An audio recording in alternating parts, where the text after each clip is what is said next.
Baiklah, di sini saya akan menjelaskan tentang antropologi, kosmologi, etika, dan estetika.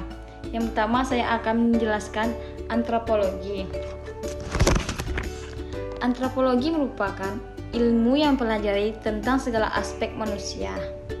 Dari sejarah evolusi, manusia sebagai makhluk biologis, berhadapan dan teknologi yang berkembang hingga praktik-praktik sosial budaya yang terwujud dalam perilaku, tutur kata, dan gerak tubuh, serta bagaimana mereka berinteraksi dengan alam dan manusia lainnya.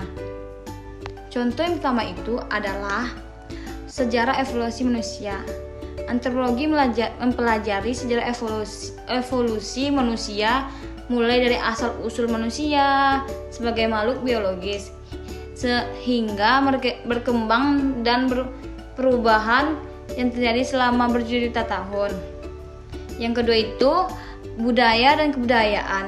Antropologi mempelajari berbagai aspek budaya dan kebudayaan manusia, termasuk adat istiadat, sifat-sifat khusus fisik, dan perilaku yang berhubungan dengan kultur.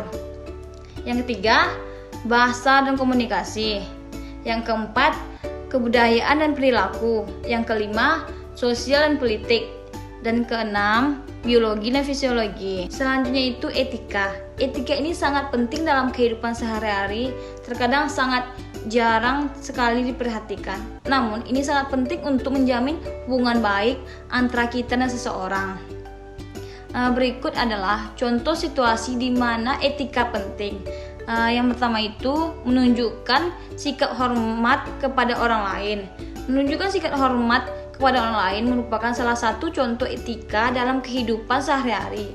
Berperilaku sopan, menjaga nada bicara saat berbicara dengan orang lain, dan selalu berusaha bersikap sederhana. Yang kedua, tidak memandang rendah orang lain. Memandang rendah orang lain sangat tidak bagus dan sangat tidak disarankan. Jangan menutup kemungkinan kalau memandang rendah orang lain bisa menimbulkan sebuah konflik. Yang ketiga, perilaku sopan. Yang keempat, menghargai setiap perbedaan pendapat. Selanjutnya itu kosmologi. Kosmologi ini termasuk ilmu tentang asal-usul kejadian hal yang terjadi di bumi, mencakup topik-topik seperti pengelompokan bumi dan pengelompokan masyarakat. Kosmologi dalam pendidikan bertujuan untuk memahami proses penciptaan alam semesta. Contohnya itu dalam pendidikan. Yang pertama, pengenalan bumi. Kosmologi dalam pendidikan bertujuan untuk memahami pengelompokan bumi, termasuk tipe bumi, bentuk bumi, dan perbedaan geografis. Yang kedua, pengenalan masyarakat. Kosmologi dalam pendidikan bertujuan untuk memahami pengelompokan masyarakat, termasuk perbedaan budaya, perbedaan kepercayaan, perbedaan kebudayaan. Kosmologi dalam pendidikan bertujuan untuk membantu siswa memahami dan menjelaskan konsep-konsep semesta sehingga. Dan yang terakhir itu estetika. Estetika ini merupakan ilmu yang meningkatkan pengalaman seseorang atau pengalaman individu dalam melihat, mendengar, mengalami seni, kebudayaan, dan keindahan. Pendidikan menjadi salah satu bagian penting dari pengembangan estetika. Berikut adalah contoh-contoh pendidikan yang mengintegrasikan estetika.